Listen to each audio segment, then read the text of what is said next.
In part 2, we looked at housing resource history, and in this third part, we'll look at solutions, what works, and what could help the future.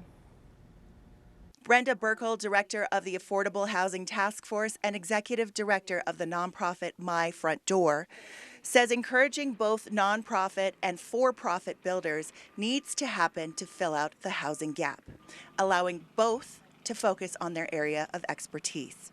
Tools like land banking, state housing trust funds, and community land trusts can also bring down costs. We can ensure that a one-time subsidy up front makes that property affordable in perpetuity.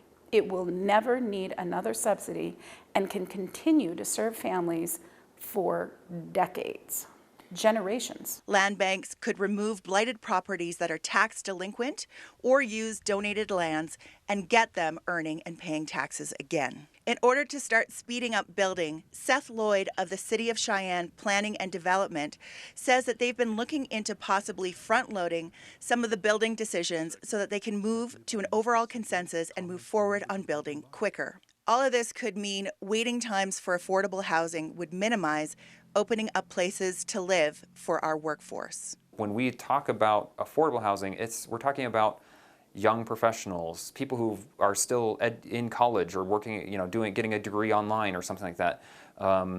We're talking about possibly elderly people who are on fixed incomes or who have retired and don't need a big house anymore.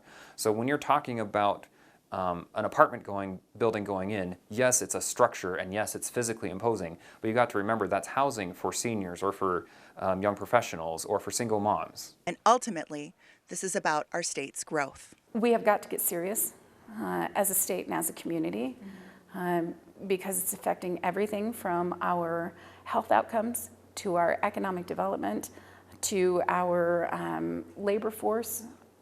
We've got to figure something out, and we have to find a way to say welcome home, or we have to find a way to say goodbye. I'm Valeria Fugate, Wyoming News Now.